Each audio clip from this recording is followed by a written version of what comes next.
We all know that in order to accomplish a certain thing, we must concentrate. It is of the utmost value to learn how to concentrate. To make a success of anything, you must be able to concentrate your entire thought upon the idea you are working out. Do not become discouraged if you are unable to hold your thought on the subject very long at first. There are very few that can.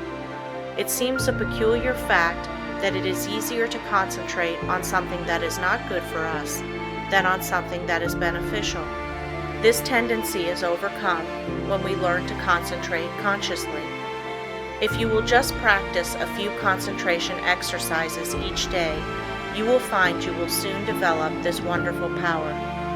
Success is assured when you are able to concentrate, for you are then able to utilize for your good all constructive thoughts and shut out all the deconstructive ones. It is of the greatest value to be able to think only that which will be beneficial. Did you ever stop to think what an important part your thoughts, concentrated thoughts, play in your life? This book shows their far-reaching and all-abiding effects. These lessons you will find very practical. The exercises I have thoroughly tested. They are arranged so that you will notice an improvement from the very start, and this will give you encouragement. They point out ways in which you can help yourself. Man is a wonderful creature, but he must be trained and developed to be useful. A great work can be accomplished by every man if he can be awakened to do his very best. But the greatest man would not accomplish much if he lacked concentration and effort.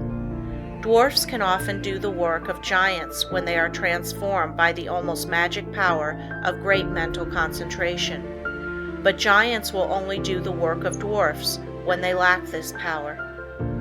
We accomplish more by concentration than by fitness. The man that is apparently best suited for a place does not always fill it best.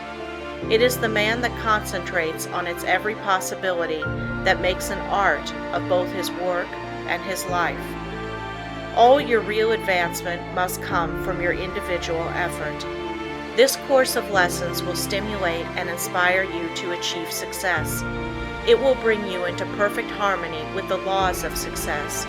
It will give you a firmer hold on your duties and responsibilities. The methods of thought concentration given in this work, if put into practice, will open up interior avenues that will connect you with the everlasting laws of being and their exhaustless foundation of unchangeable truth. As most people are very different, it is impossible to give instructions that will be of the same value to all. The author has endeavored in these lessons to awaken that within the soul which perhaps the book does not express. So study these lessons as a means of awakening and training that which is within yourself. Let all your acts and thoughts have the intensity and power of concentration. To really get the full benefit of these lessons, you should read a page, then close the book and thoughtfully recall its ideas. If you will do this, you will soon cultivate a concentrated mental habit, which will enable you to read with ordinary rapidity and remember all that you read. The ignorant person may say, "How can you get anything merely by wanting it?" I say that through concentration you can get anything you want. Every desire can be gratified, but whether it is will depend upon you concentrating to have that desire fulfilled. Merely wishing for something will not bring it. Wishing you had something shows a weakness and not a belief that you will really get it. So never merely wish, as we are not living in a fairy age. You use up just as much brain force in vain imaginings as you do when you think of something worthwhile. Be careful of your desires. Make a mental picture of what you want and set your will to this until it materializes. Never allow yourself to drift without helm or rudder. Know what you want to do and strive with all your might to do it, and you will succeed. Feel that you can accomplish anything you undertake. Many undertake to do things, but feel when they start they are going to fail, and they usually do. I will give an illustration. A man goes to a store for an article. The clerk says, "I'm sorry, we do not have it." But the man that is determined to get that thing inquires if he does not know where he can get it. Again receiving an unsatisfactory answer, the determined buyer consults the manager, and finally he finds where the article can be bought. That is the whole secret of concentrating on getting what you want. And remember, your soul is a center of all power, and you can accomplish what you will to. "I'll find a way or make one" is the spirit that wins. I know a man that is now head of a large bank. He started there as a messenger boy. His father had a button made for him with a P on it and put it on his coat. He said, "Son, that P is a reminder that someday you are to be the president of your bank. I want you to keep this thought in your mind. Every day do something that will put you nearer your goal." Each night after supper he would say, "Son, what did you do today?" In this way the thought was always kept in mind. He concentrated on becoming president of that bank, and he did. His father told him never to tell anyone what the P stood for.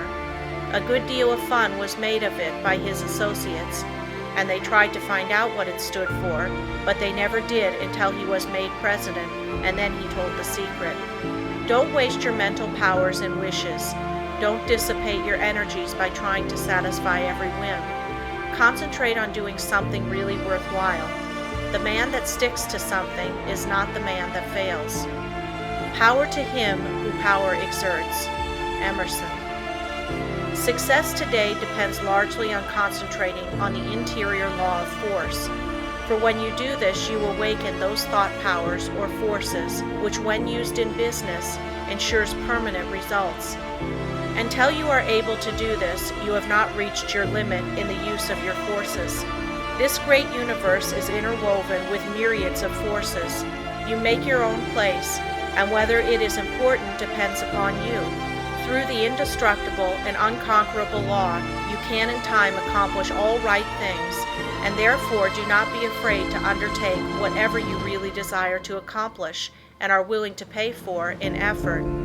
Anything that is right is possible. That which is necessary will inevitably take place.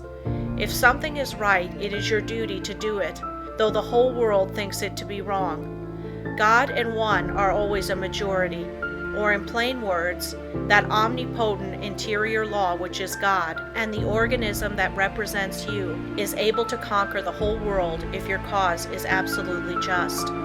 Don't say, "I wish I was a great man." You can do anything that is proper and you want to do. Just say, "You can, you will, you must." Just realize this and the rest is easy. You have the latent faculties and forces to subdue anything that tries to interfere with your plans.